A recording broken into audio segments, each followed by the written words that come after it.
Definitely not the starters. You're on the End of the Bench podcast from 100.7 The Score. I'm Mike Hebert, owner of Cantex Roofing and Construction. Every day is game day, and we'll get it right when it comes to your roofing, construction, windows, and mirrors. Call Cantex Roofing and Construction today. Together, we are one serving you.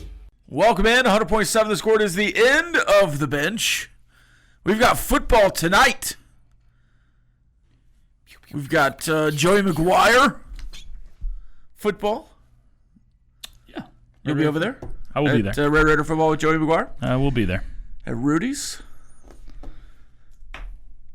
We got Astros baseball at 1:35. Astros Blue Jays will finish that series. The Rangers swept the Brewers. Let's go. Of course, we have Commanders Packers tonight. What's that? It's a game. That's actually a good game, yeah. It's a good game. It's similar, I would say, to Bills-Ravens. People might scoff at that, but I think Bills-Ravens in the last several years have been like the next teams behind the Chiefs, obviously. Mm-hmm. I think this year, the Commanders and the Packers are the two teams behind the Eagles, right? In the NFC, yeah. So I don't think that's crazy. This is a seeding game in week 2 on a Thursday night prime.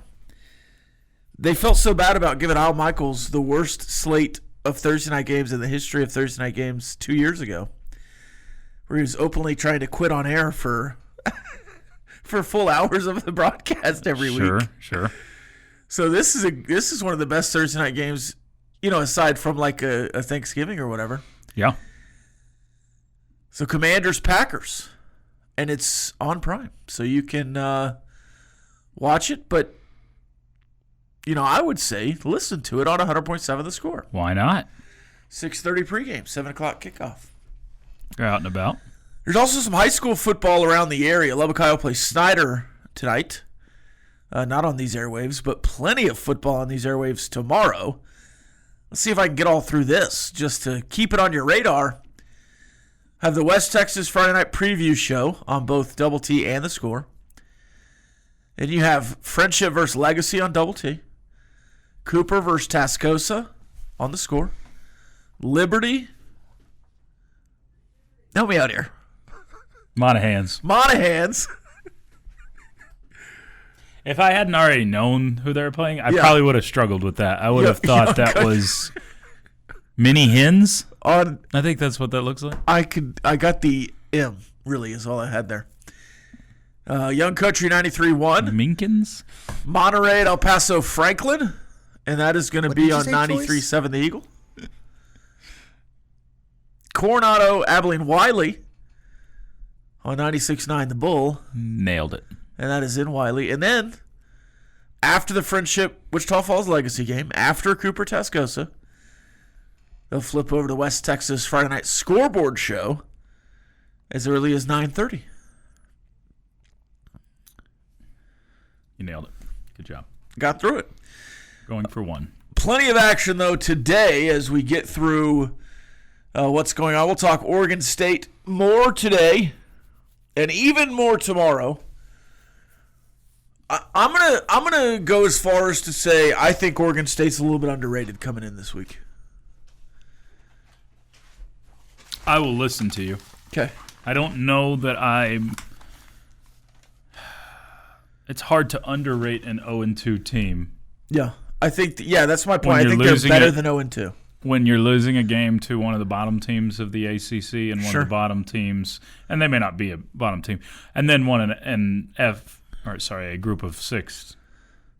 What do we call them anymore? Is it group of 6? So in basketball, it was always group of 6. It was group of 5, but then they lost the. So are they group of 6 now? I guess it was Power 6 in basketball. Right. It used to be Power 5 and group of 6. I think it's just Power 4 and then everyone else now. Okay, so they lost to an everyone else team. Yeah. Who Kansas beat, 38-7? Pretty handily. So E.J. Warner is maybe the worst quarterback I've watched so far. Did you just watch the one game, though? I watched him against Kansas and I watched him against Oregon State. Oh, you did? Okay. Yeah. And they beat Oregon State. I know Oregon State beat themselves a lot in that game, but yeah, I'm not sure that E.J. Warner had much to do with that. I did not watch. I've only seen highlights from that game. I have not sat and watched the. He made a few throws in the Oregon State game, Okay. and I don't necessarily think they're overrated as a team. Underrated per se, underrated as a team fully, like from top to bottom. This is Oregon State I'm talking about. Yes, but I do think offensively they're underrated. I think they'll be able to move the ball. Fair enough. Maybe not against Texas Tech. And I'm very interested to see, is it 3 quarters regardless of the score? Are you playing into the 4th regardless of the score? Is it still dictated by the score? If you're thumping them early,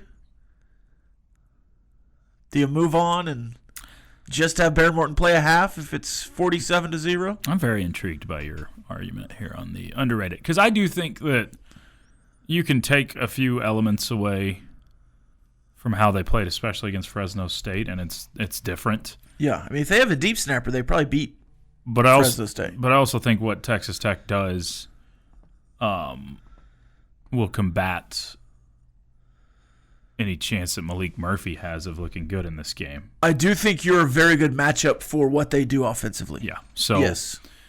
And I think he is prone to the interception, so I think you've got a shot at that with some pressure this week. So yeah, I think that they're not going to be an 0-for team or anything like that, and they may actually look decent after this game.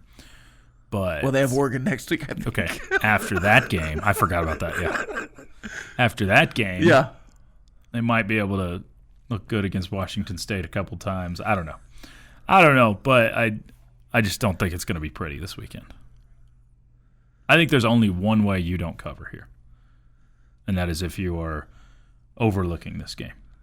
If you're looking ahead to Utah, then maybe you only win by 14 instead of 28. But I do still think you cover. Yeah, snugly. I'm uncomfortable with that phrasing. Not snuggly, snugly. Okay. Is there a difference? Yeah.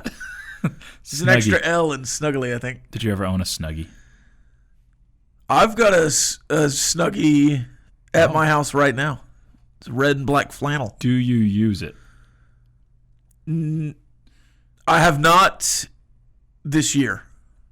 You know, grandparents can get you gifts that you're like, and I love my grandparents, but you know, sometimes they're like kind of infomercial-esque, out of watching touch on the internet. a little bit with what a kid might want. Yeah. There's been a few gifts over the years where I'm like, okay, that's interesting. Or it's like that would have been great 10 years ago kind of things. Right. The Snuggie and its height.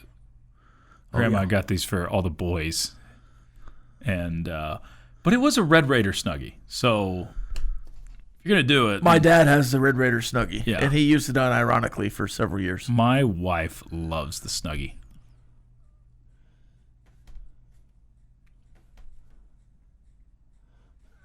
What is Glenn doing? He's waiting so he can infiltrate the studio. More musicals. It's not too late to lock the doors. Can we extend? Can we just keep going? Definitely not the starters. You're on the End of the Bench podcast from 100.7 The Score. Welcome back, 100.7 The Score. It's the end of the bench. The NFL has started. We're into week 2. Week 2 starts tonight with the Commanders and the Packers. The NFL executives with ESPN have predicted the award winners for 2025. We're going to go through them now. I'm going to have you guess what the NFL executives said. Okay, Choice? Okay, I can try. MVP. Who do these NFL executives, they asked executives and scouts to sort out who will be holding the hardware in 2025 from MVP to Rookie of the Year. Here's what they said. MVP is... We're going before the season? This was after week 1. Oh, so we are going after week 1. Yeah. Josh Allen. They said Lamar Jackson. I'm not surprised. I mean, that just... He's not going to win. I guess some of the quotes in here are like, well, Josh Allen will go back-to-back. But I don't know. Who is? I'd like to see Lamar Jackson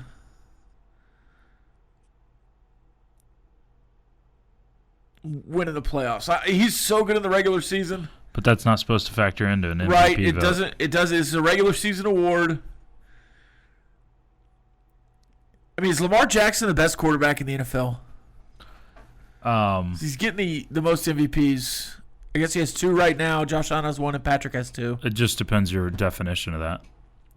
Can he be the most exciting guy to watch? He's Probably. the most exciting, yeah. But is he the best? I'm taking 3 or 4 guys over him for my team until he proves to me he can win in the postseason. People care too much about being dynamic in the run game. Sure. Though that does make you extremely valuable. It does. It does.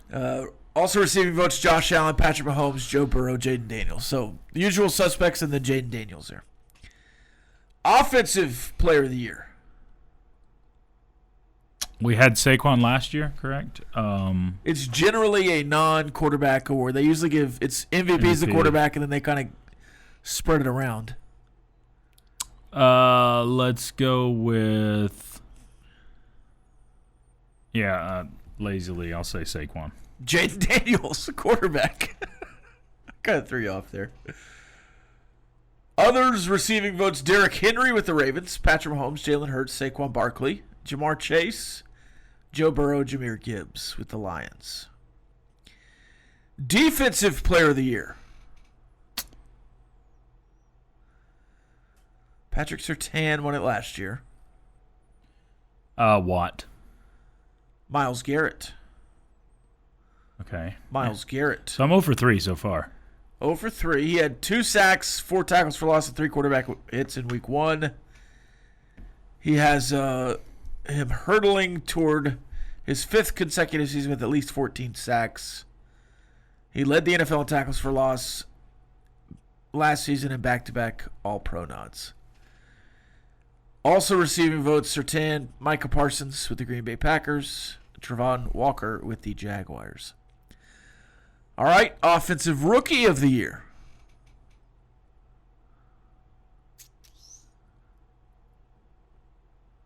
How did Emeka, whatever his name is? No. Receiver? Yeah, how do you say his last name? Ibuka? Yeah. Yeah. Omarion Hampton with the Chargers. I'm bad at this. 0 for 4. Tyler Warren, your guy, Travis Hunter, Traven Henderson, Genty, Golden, and Harvey were also in there. I think R.J. Harvey could be a guy there in Denver that makes some noise here. Yeah. It's funny, 3 running backs on the list, all in that division. The Raiders, the Chargers, and the Broncos. Yep. All right, Defensive Rookie of the Year. This one, you should get this one. Okay. I should. Travis Hunter? Not Travis Hunter. I just said Travis. That was a bad hint. Think Penn State rusher. Abdul Carr. Yeah. With the Giants. So I get a half a point for that? He had a half sack. Yeah. He had a half sack in his debut, but had a lot of pressure with his Gumby-like bends off the edge. All right, now I basically gave you this one before we came back. Comeback Player of the Year.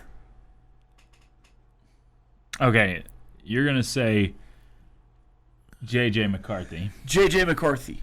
I think it should be, I think the real one, if they counted it right, would be Christian McCaffrey. Assuming he stays healthy again. Yeah, well, isn't he already out? Did he play week 1? No, he didn't play week 1, but I think he'll play enough this year. What about Dak? I guess he qualifies, yeah. Yeah. It'll be Dak. I bet he is. How is J.J. McCarthy a comeback Player of the Year? I don't know. He should be Rookie of the Year if he's good. Is he eligible for Rookie of the Year? I don't know. Well, he didn't play last year, though. I know, but different leagues have different rules. In baseball, you're a rookie until you play. And then you could play some right, yeah, one you could season play, and then you could. And still be a rookie the next year. Like, Mahomes should have won Rookie of the Year and MVP in 2018. But he made one start in 17. If you did it like baseball, that's how that works. That's what I'm saying. Yeah. And Ben Simmons in the NBA did not play his true Rookie of the Year and won Rookie of the Year the next year. Correct. I think NFL calls you a rookie in your first season regardless. Right. So, but I'm saying they're wrong. You are wrong. Yeah.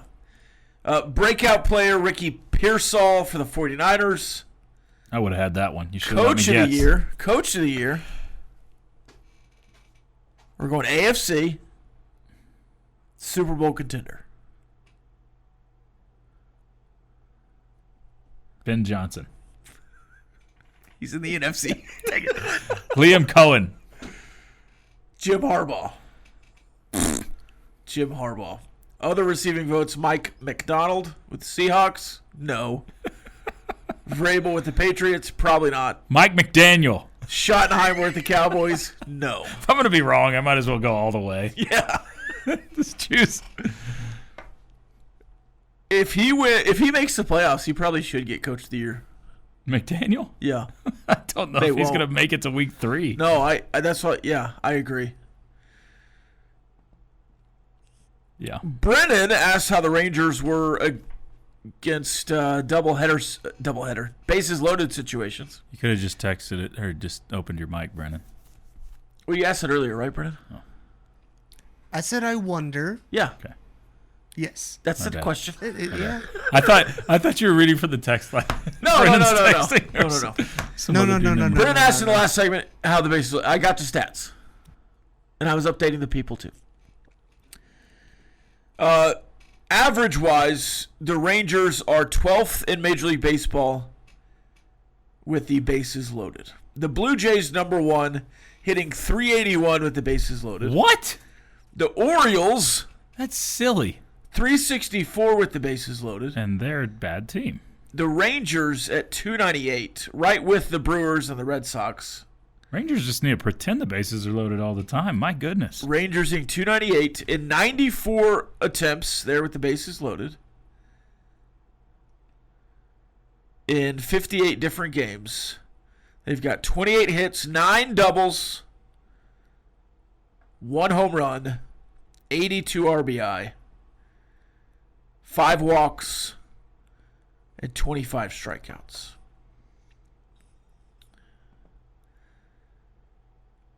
So that is 6th in doubles with the bases loaded. The Diamondbacks have the most grand slams with 9 in 85 attempts, which seems really good. I would say so. Really good. Like that's crazy. The Mariners have loaded the bases most with 138. I think the problem with the Rangers earlier this year, and there's a lot, but I guess my biggest frustration was their situational hitting. The number of times you were in games late. I mean, you lost a lot of close games, and the number of times you're in games late or in extra innings, and you had a guy at bases loaded, or had a guy at third base with less than 2 outs and couldn't get him home was very frustrating. But I do think they're doing much, much better at that as of late.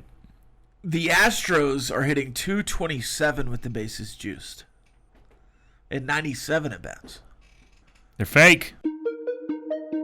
Playing time is not required. This is the End of the Bench podcast from 100.7 The Score.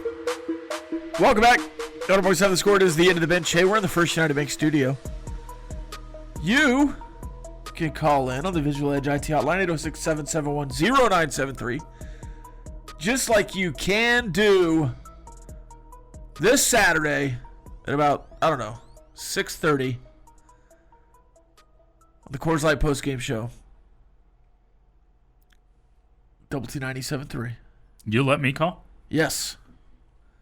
I'd like for everyone to call. Okay. Positive, negative, indifferent. I noticed you started with positive with me. Is that what you would expect? For you, yeah, probably. I'm a very negative guy. Did you not know this about me? Now, what do you? What's your day-to-day there with the team at a home game? So you're doing your pregame I duties don't do generally, much. not this Saturday, but There's no up team. to the booth. Well, yeah, but at the home game, you're just straight up to the booth. Yep. You're setting up. Most of it's Do they set just up. kind of watch you set up, or do you? Most of it's set Okay. up for a home game. I want to get it done earlier in the week. Okay. Oh, you just go over there whenever you want to set up. Yeah. Okay. Yeah, I'll go set up before. You got the keys to the kingdom. To one booth, yeah. So you go set up, do the game. Uh-huh. Now, during the game, this is way inside baseball. I never talked to you about this. Mm-hmm. During the game, you're checking levels and dropping in and out. I am producer and engineer, both. So Okay. I basically have typed out everything, all the readers, everything that they've got.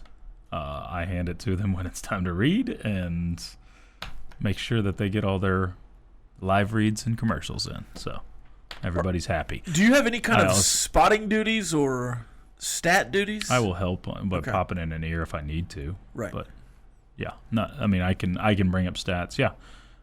I'll do everything. Is it just the three of you in the booth? Are there extra eyes in there? It depends the game. Okay. Depends the game. Sometimes old Mark Finkner sat up there with us last week just for kicks. But yeah.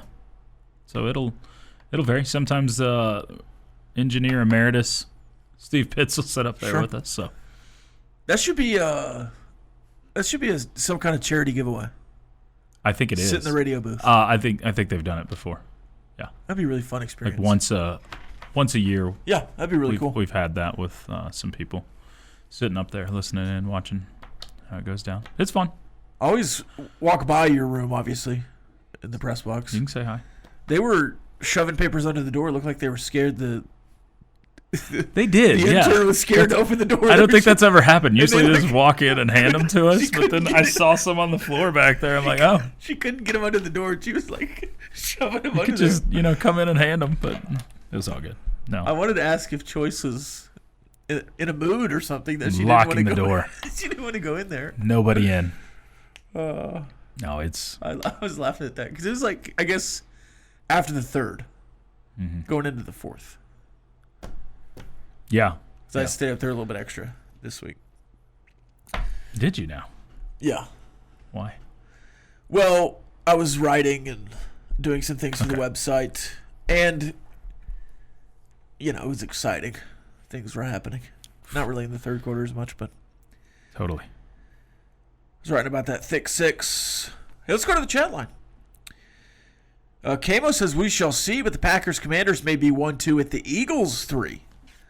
Hard to say after week 1, but it wasn't overly impressive what the Eagles did against the Cowboys. I think the Cowboys might be better. But the Eagles started really slow last year. They did They got last it year. rolling. They started super fast the year before And that, finished and then awful. finished horribly. Yeah, I'd rather that happen. It doesn't feel like we've had a real complete season under Sirianni. under Nick Sirianni. Yeah, so I don't know. I mean, it's rare that you do have a full on great season Let's from not say anybody. that coach's name again. I know that always happens. So I don't know. I think the Cowboys are better, but I also think the Eagles. I don't think the Eagles are going to win the division. I'm serious. I am fully bought in until it happens Well, you preach to the choir here. to a different team winning the NFC East until we get a repeat again. I mean, 20. Yeah, That's one of the Commanders, craziest stats in all of sports because of how much parity there is in the NFL. Commanders, Cowboys, Yeah, Christmas Day will decide the NFC East Championship. done. I'm in. Maalik Murphy threw off his back foot a lot last week. I was having Bowman flashbacks. Yeah, the thing about Maalik Murphy is, and you go back to his time at Duke, where he really was the starter for a full season, he's going to have quarters, halves, where he steps into those throws and looks really confident. And Reddick's is a very good receiver. Hankerson, pretty good running back. Agreed. He'll get the ball downfield. He's got a big arm. But Maalik Murphy is also the kind of guy who, as athletic and potential get out of the pocket kind of guy he is, he's not a downfield runner. He's an extender. Yes. So you're going to have more opportunity to get sacks this week. You're going to have more opportunity to get interceptions because he is very confident. Correct. Sometimes he shouldn't be. He is. Yeah, I think you get to see your real defensive line on display this week, and that's what I'm most excited about for this game. One, that you get to see him in a second half of a game, but secondly, I do think he's a guy that will try to extend stuff, and it'll help him at times and it'll hurt him at times. But he makes bad decisions. He's got 4 picks in the first 2 games against two teams I don't think are nearly as good as Texas Tech. But I am curious, too, what this looks like on the back end. I mean, I said this earlier this week, but it's crazy.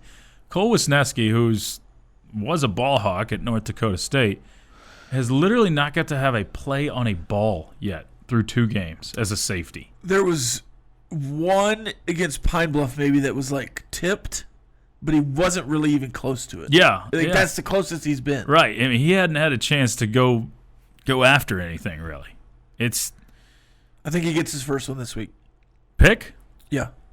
Or tip. To get his hand on a ball. He gets his first stat in the stat book. First stat. Yeah. In the passing game. I was about to say, he was part of a tackle or 2 last week. In the passing game. Yeah. I think you're probably right. Yeah, I think Murphy's going to take some chances and probably some bad ones. Yeah, hopefully. At times. So, do you think Mahomes and the Chiefs are going to start 0-2 out of the gate? They play the Eagles this week. I'm picking the Chiefs, but that's somewhat of a biased pick. I don't know. I think that game could go either way. Mahomes is a winner. Has found a way to win a lot of football games. How many times has he lost back-to-back games in his career? Once? He's never lost 3 in a row. Okay. Has he just lost back-to-back once? Maybe it's happened have to twice. Look, yeah. But rarely. Yeah, it's extremely rare. So even with a depleted Arsenal, I think I would still find trouble betting against Patrick Mahomes. Jamie makes Woodman's bed while he takes his morning bubble bath. This is Janine. Who's Janine? The made-up maid at my house. Oh, more after this. 100.7 The Score.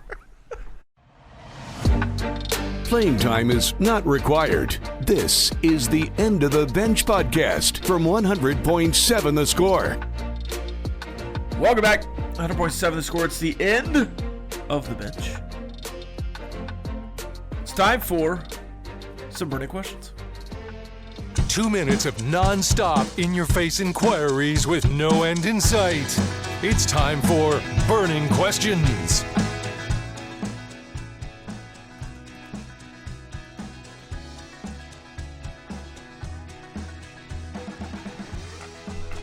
By the way, Bobby Hot Dog says, dang, Brennan, lay off the heaters. So we're all thinking about you, Brennan. Is that Reds or Specials? Virginia Slims, maybe, for Brennan? What are you even talking about? Y'all don't. Some Camel Crushes. He is absolutely a backwoods guy. Oh, not even a cig, just going right to the That's what he's doing. cigar.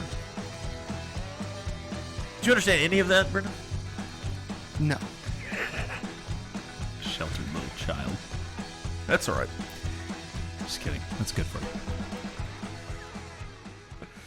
All right, we'll start with the sports question.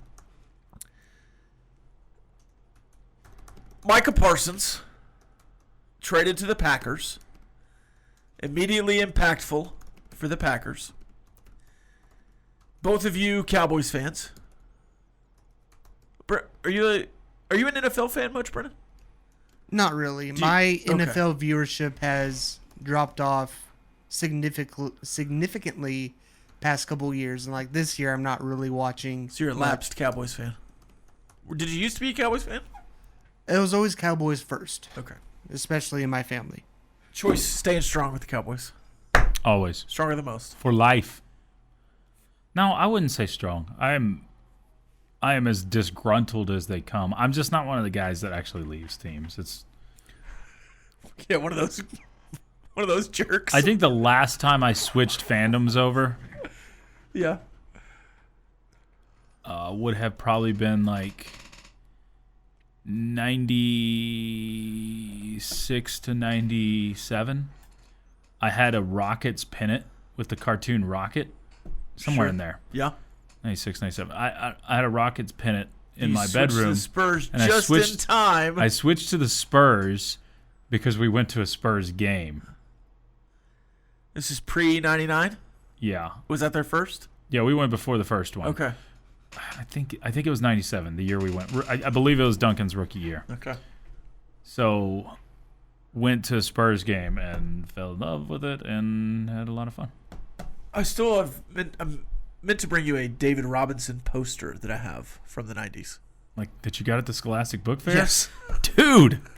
I have it in my living room. I've Man. been meaning to bring it to you for months. Man. You're the only Spurs fan I know. Okay.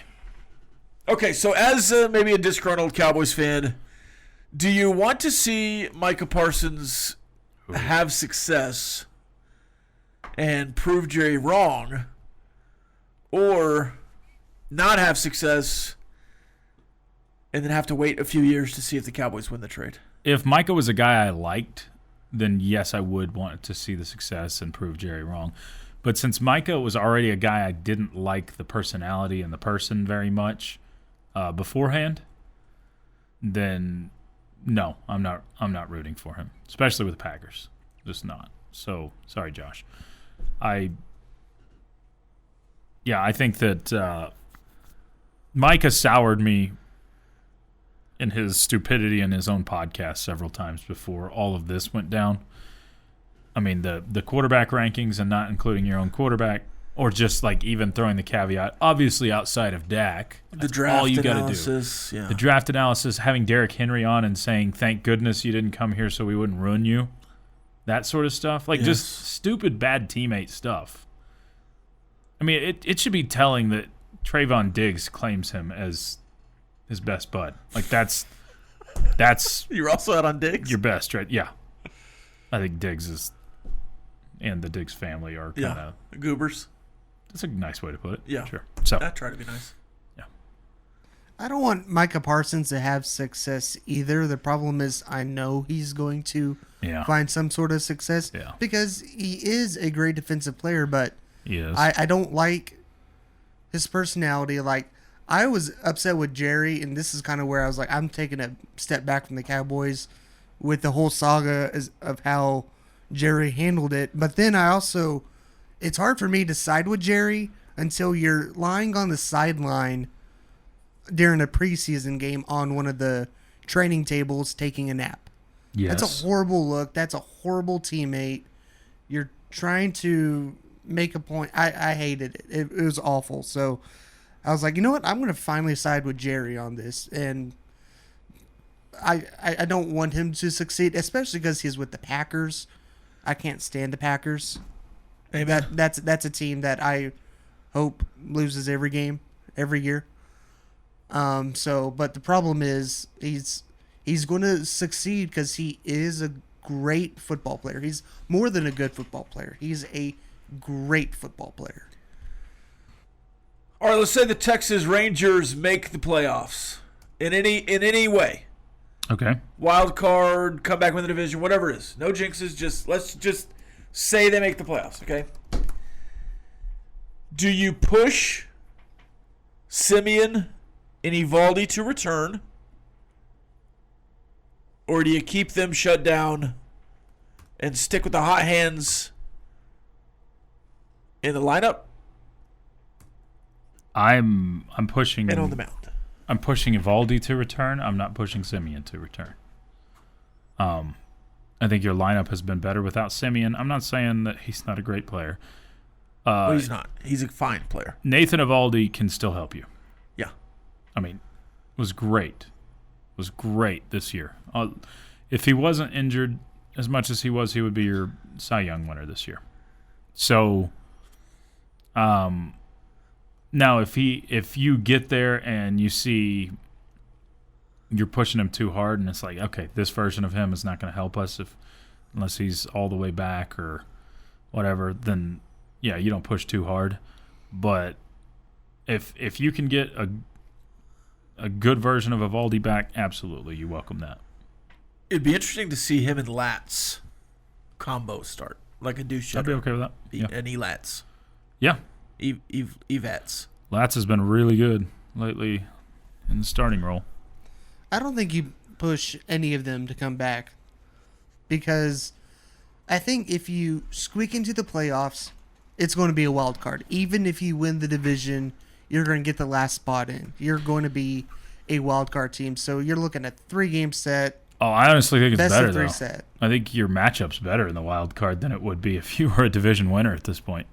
So the Yankees and Red Sox are going to end up playing against each other, I think. But even if you win your division, you'd be in third, which would play in the first weekend. So you'd be a wild card weekend, yeah. Well, yes. And so you would get the other AL. You're going to play an AL West team, almost certainly, in the first round, unless things shift a lot.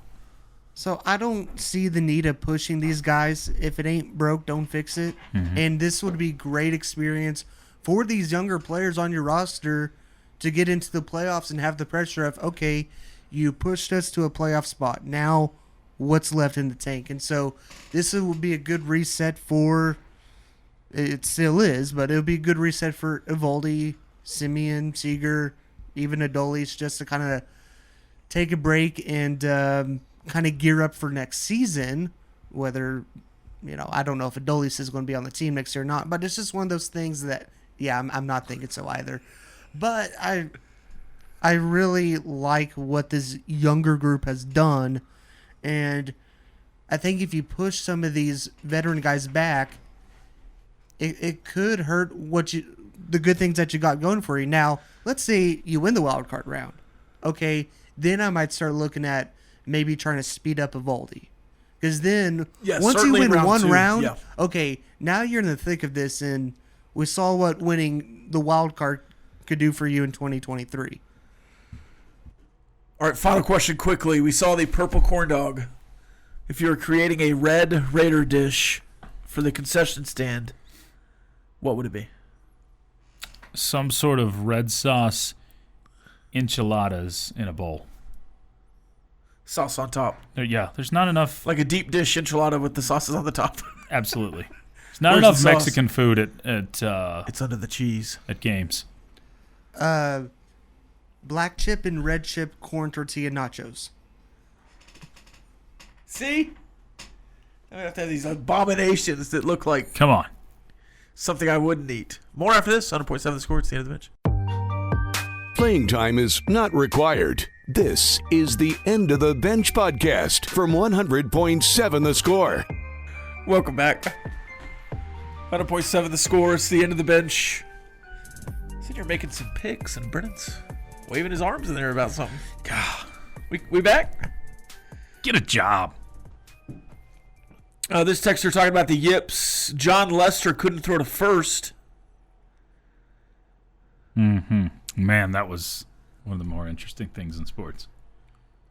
This texter, what will happen to college football when Notre Dame finally goes to the Big Ten? What will that bring on the new college football league? What will happen to college football when Notre Dame finally goes to the Big Ten? Nothing that's not already happening.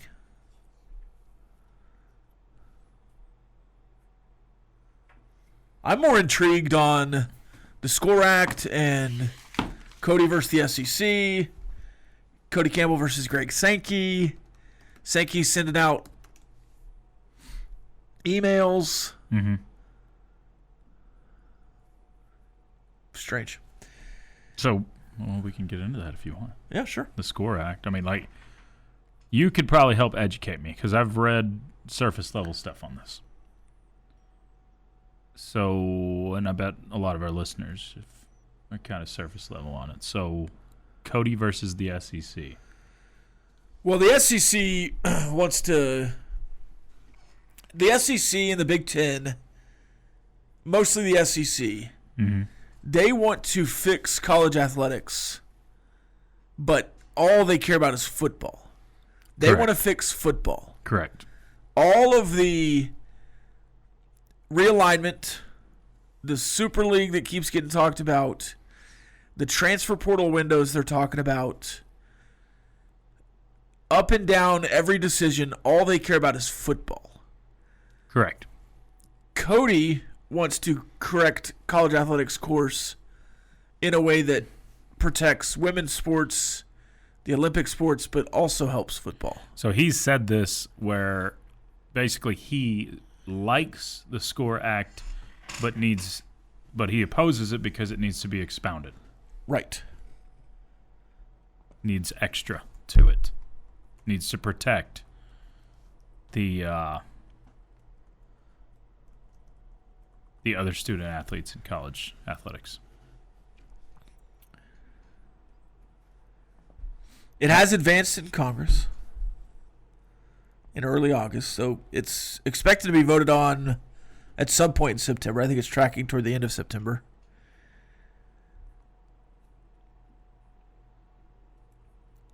But it gives the power back to the NCAA.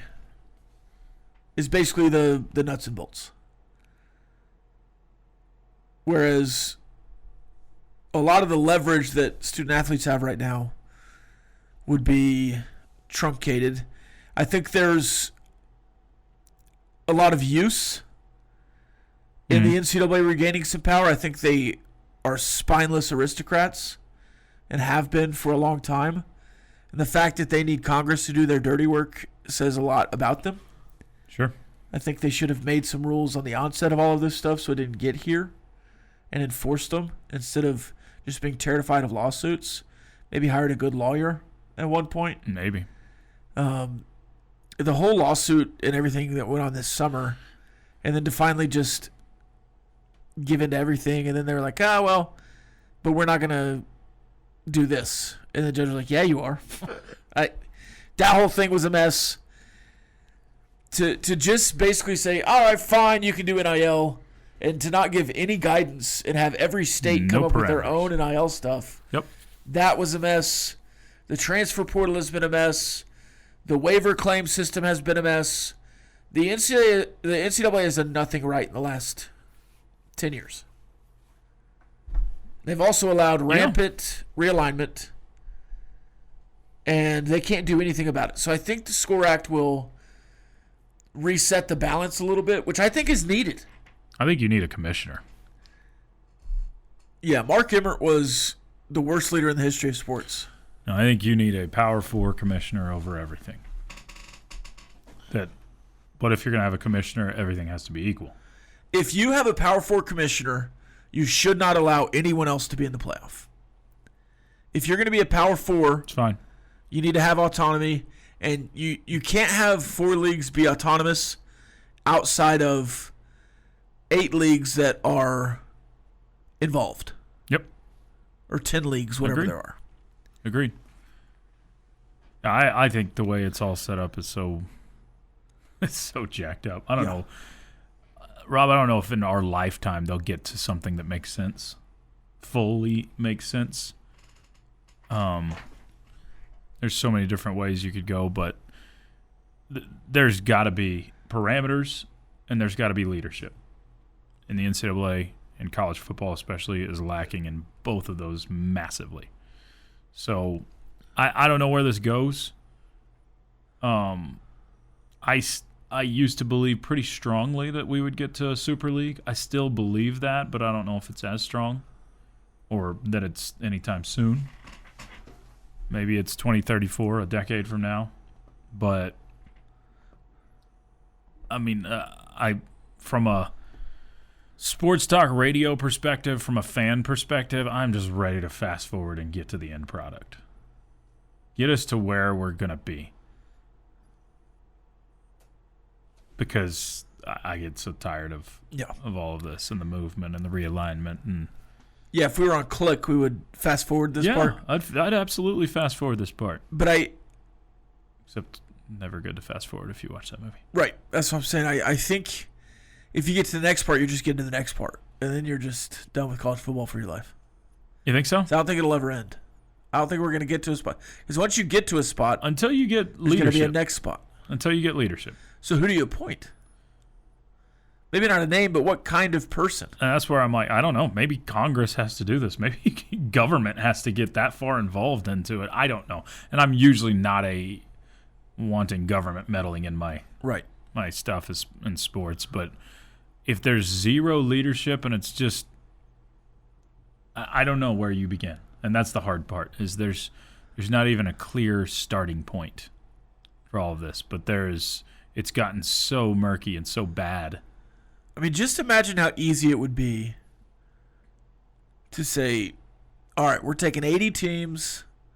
These 4 leagues have 20 teams each. Yeah, it would be pretty simple. We're going to unionize the teams and collectively bargain media.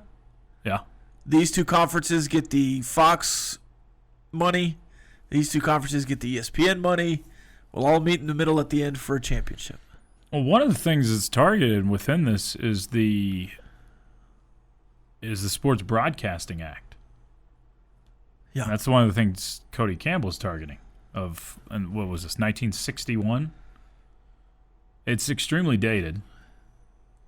Needs to be updated, and part of it would be like 3 teams were on TV a weekend when that was. Yeah, part of the target would be how you spread out and how you have no there's so much collusion that goes on with a company like ESPN trying to do away with the Big 12. Yeah. And a company like ESPN trying to get their teams, the ones that make them more money, into a college football playoff. That's the biggest problem in college football right now, is the conflict of interest. And it happens with the NCAA itself and college basketball. They will not punish their cash cows like Kansas and like North Carolina because those teams make them – they're their primary resource. Exactly. So collusion or really conflict of interest is the biggest issue that looms in college sports, and I don't know where to spearhead that at. But I do think there's things involved, agent oversight, getting away from unionizing, and sorry, do you think we're going to break there? Thought we were going to break. All right, put the Dude, sucker in. Can't even get off air without him putting something in his mouth. More after this on Voice 7. That was uncalled for. This has been the End of the Bench podcast from 100.7 The Score. Go to 107thescore.com for more from the Double T Sports Network.